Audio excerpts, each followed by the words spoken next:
Carolina Attorney General Alan Wilson recently joined President Trump as he signed into law the Halt Fentanyl Act. It's meant to crack down on distribution. The Attorney General says it's an important step toward creating a safer community in South Carolina and the country.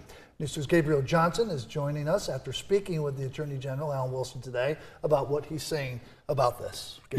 Yeah, well, Alan Wilson tells me that this law closes a major loophole as it gives, law enforcement at the federal and state level the resources that they need to effectively take those who distribute fentanyl off of the streets.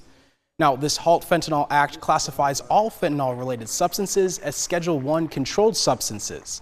The law will stiffen penalties for fentanyl-related crimes. Now, for example, if somebody is caught with 100 grams of fentanyl or more, it would trigger a minimum of a 10-year prison sentence.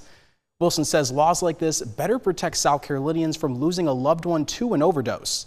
This is part of a nationwide push to protect people from overdoses. Here in South Carolina, Governor Henry McMaster recently signed the fentanyl-induced homicide bill. It allows law enforcement to level felony charges against anyone who knowingly distributes fentanyl.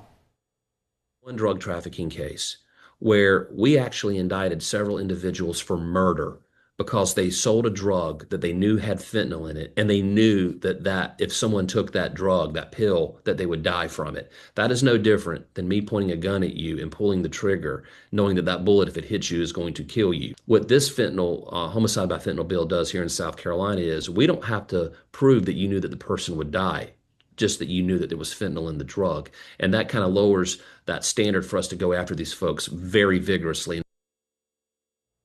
Now, the Centers for Disease Control and Prevention says despite declining numbers nationwide, fentanyl remains a leading cause of death for young adults here in South Carolina. Now, in the state, the Department of Public Health says it's the #1 cause of overdose deaths. Reporting live in studio, I'm Gabriel Johnson. Count on 2.